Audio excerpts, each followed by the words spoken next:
Bonjour, nous sommes le jeudi 26 février 2015 et je vais vous parler des critères sociologiques que l'on peut mettre en correspondance avec l'astrologie. C'est une grave question, cela, cette mise en correspondance. Et tant qu'on n'a pas des éléments relativement objectifs qui sont attestés par, par les sciences sociales, on est quand même dans le domaine des sciences sociales, on ne peut pas valider un modèle astrologique. Inversement, ce serait possible si nous avions des chiffres qui nous permettaient de dresser des courbes et que ces courbes puissent plus ou moins coïncider avec les courbes des cycles astrologiques. Alors j'ai récemment proposé, je l'avais déjà proposé, mais je vais revenir récemment là-dessus, une notion de droite et de gauche, qui sont des notions relativement objectives, et qu'on retrouve d'ailleurs dans bien des pays, que ce soit en Allemagne, en Angleterre, en Italie, aux États-Unis, en Espagne. Il y a une alternance de programmes qui est quand même relativement connue, qui correspond d'ailleurs à des personnels politiques différents, même s'il peut y avoir des combinatoires. Même en Israël, on peut parler de ce genre de clivage. Maintenant, est-ce que ces clivages ont toujours existé? Probablement, probablement. On les connaît mieux aujourd'hui, mais vraisemblablement, on pourrait certainement trouver des équivalents par le passé. Mais contentons-nous, pour l'heure, de travailler sur une période qui concerne le 19e, le 20e et le début du 21e siècle, et même la fin du 18e siècle, ce qui fait quand même près de 2 siècles et demi, avec un très grand nombre de pays à considérer aussi. Donc c'est pas mal, ça fait quand même un corpus relativement intéressant. Dans cette télévision de la subconscience, nous sommes, ce qui nous intéresse, ce sont les programmations en profondeur, parfois mal contrôlées, mal comprises, mais toujours très prégnantes, qui nous conduisent, selon les phases, à agir d'une manière ou d'une autre, non pas seulement individuellement, mais collectivement. Car là, nous parlons évidemment de collectif. Et vous savez que cette notion du collectif, je l'ai reliée à la question de la psyché féminine. Sans la femme, il n'y a pas de dimension collective à la limite. Il y a des individus, des chercheurs, des créateurs. La dimension collective, la dimension horizontale et non plus verticale, la dimension de masse, la dimension quantitative, par opposition à la dimension qualitative, relève en grande partie du féminin. Alors, j'ai établi une théorie selon laquelle le cycle de 7 ans favoriserait alternativement, au cours de son processus, la gauche et la droite. Ça signifie que quand la conjonction se produit entre Saturne, puisque c'est de Saturne dont il s'agit, on va pas revenir là-dessus, et l'un des quatre marqueurs que sont les étoiles fixes royales, eh bien, on est en phase favorable à la droite, en tout cas à une politique, à une pensée, à une logique de droite, qu'on pourrait appeler autrement, d'ailleurs, qu'on pourrait appeler une logique sélective, une logique élitiste, une logique qui cherche l'excellence, qui cherche la distinction, qui cherche la compétition, la compétitivité. Et inversement, la disjonction, quand Saturne s'éloigne de ce marqueur stellaire, sera plus favorable à la gauche, avec une politique horizontale, égalitaire, en opposition à inégalitaire pour la droite,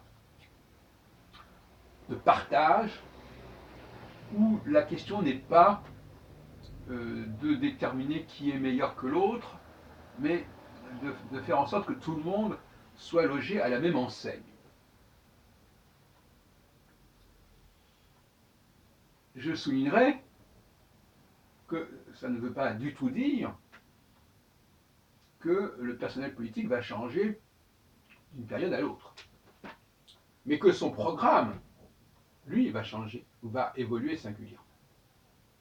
Et nous savons que la gauche est bien connue pour ce genre d'évolution, mais probablement la droite aussi. Mais nous avons le cas de 1981 et nous avons le cas de 2012, avec Mitterrand et Hollande. Et dans les deux cas, on a vu qu'au bout de quelques années, les choses se droitisaient en quelque sorte. Et c'est tout à fait normal, puisque le cycle de 7 ans prévoit qu'au bout de 3 ans, les choses basculent de la droite vers la gauche ou de la gauche vers la droite, selon le point de vue et le point de départ qu'on a choisi. Donc ça n'a rien d'étonnant. Inversement, la droite peut être élue effectivement sur un programme de droite et au bout de quelques temps évoluer vers la gauche. On peut même penser, si on étudie par exemple le Second Empire, que l'évolution du Second Empire aura été marquée, je n'ai pas vérifié, je dois le reconnaître suffisamment, par ce genre de basculement, qui peut d'ailleurs se produire à plusieurs reprises si on se situe sur une période d'une quinzaine d'années, comme ça a été le cas pour le Second Empire. Et nous avons donc là une question qui est: quelle politique est pratiquée à quel moment? Plus encore que qui la pratique. Puisque les êtres humains sont capables d'assumer des pratiques diverses. C'est partie aussi de leur mode de fonctionnement. Parce qu'ils s'adaptent, comme on dit, à la réalité. Or, cette réalité, en réalité, ce n'est pas vraiment une réalité, c'est une réalité astrologique, c'est-à-dire que c'est une réalité psychique, mais qui n'en est pas moins très marquante.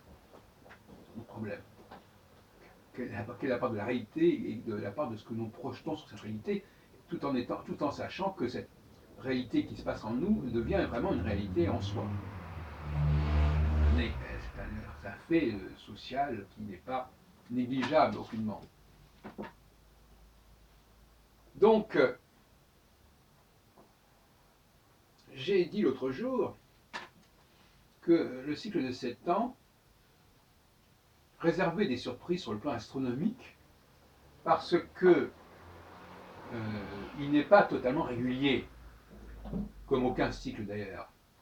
Même le cycle Jupiter-Saturne avait pour fonction justement, qui a été élaboré vers le Xe siècle, avait pour fonction de basculer au bout de 200 ans d'un élément en astrologie, c'est-à-dire des signes de tel élément vers des signes de tel autre élément, et que ça changeait, par exemple, même la domination religieuse, par exemple. La domination de l'islam était censée se terminer lorsque la conjonction Jupiter-Saturne se passerait dans un autre élément, etc. etc. Bon. Et il en est de même pour le cycle Saturne des étoiles fixes royales. Si on prend par exemple le mois d'avril d'une certaine année, on s'aperçoit que à ce moment-là, ce n'est pas toujours la configuration de Saturne avec l'étoile fixe royale n'est pas évolue elle aussi, elle glisse. Et c'est ce glissement qui est justement intéressant. C'est-à-dire que c'est une notion qui est un peu difficile à comprendre, à expliquer. C'est-à-dire qu'en fin de compte, la conjonction se déroule bien entendu toujours avec la conjonction céleste se déroule toujours avec la rencontre de Saturne avec une étoile fixe royale, mais au moment, si on prend un mois donné, je pense notamment aux élections législatives et présidentielles en France depuis les années 70, qui se déroulent toujours au printemps, depuis la mort de Pompidou, la mort inopinée de Pompidou au début de 74, eh bien, on s'aperçoit que tantôt ça favorise la gauche parce que Saturne est encore relativement éloigné de la conjonction, tantôt ça favorise la droite parce que Saturne est proche de la conjonction. Ce qui explique pourquoi, y compris dans le cas du septennat, où justement les choses reviennent normalement au même endroit, eh bien, il y a des évolutions, il y a des glissements. Et c'est un point qui m'avait un peu interloqué. Je me suis dit, mais comment ça se fait? C'est la même configuration du calendrier. Le calendrier est à la même époque. Et, en fin de compte, lorsque l'élection se joue, Saturne n'a pas forcément la même relation avec l'étoile fixe qui est la plus proche de lui. Et c'est après que je me suis aperçu que c'est tout simplement parce qu'il y a justement cette espèce de glissement progressif qui se produit. Je dis ça simplement comme ça pour des raisons purement techniques, ça n'a pas beaucoup d'importance, mais ça peut, je dis ça pour ceux qui font des recherches dans ce domaine-là, ça peut effectivement les dérouter.